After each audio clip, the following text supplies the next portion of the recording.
ذکر کسی حالات کی تبدیلی کے لیے نہیں ہے، اپنی حالت کی تبدیلی کے لیے ہوتا ہے.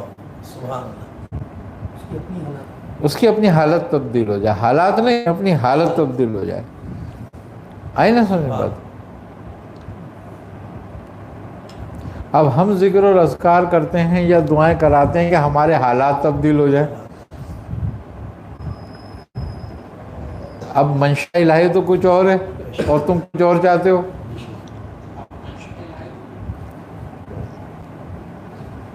بزرگ کہتے ہیں کہ اگر تو کسی چیز کے لیے دعا کرے اور وہ تیری دعا قبول ہو جائے تو تجھے شکر ادا کرنا چاہیے کہ اللہ نے تیری مرضی کا کام کیا. اب یہ بڑی سمجھنے والی بات ہے یہ ایک. اب وہ یہ کہتے ہیں کہ اگر تیری دعا قبول نہ ہو، چاہے کتنی تو نے صحیح کی ہو اس کے لیے اور کتنی دعائیں کی ہوں اور وہ قبول نہ ہو، تو اس پر اور زیادہ شکر کر، اس کا ڈبل شکر کر، کہ اس لیے کہ اب وہ اس کی مرضی سے ہو رہا ہے کام جو تجھ سے بہتر جاننے والا ہے.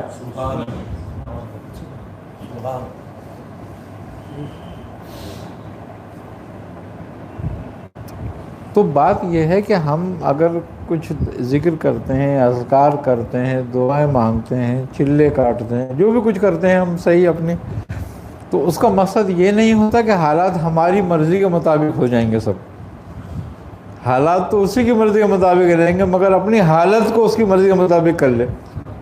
یہ سب کچھ کرنے کا مقصد یہ ہے کہ تو اپنی حالت کو اپنے رب کی منشا کے مطابق کر، کہ اس کی منشا کیا ہے. توکل اور بھروسہ کیا چیز ہے؟ توکل تو یہ ہے کہ ابراہیم علیہ السلام کو ہاتھ میں فرشتے بھی آپ کہہ رہے ہیں لیکن آپ نے نہیں مانا. ٹھیک ہے نا، بھروسہ تھا کہ رب ہے، اب اس کی مرضی سے ہوگا جو کچھ ہوگا. تو بات یہی ہے، ورنہ آگ میں جلنے کی کس کی مرضی ہوتی ہے کہ میں جل جاؤں؟ توکل تھا گیا. توکل تھا. تو بات یہی ہے.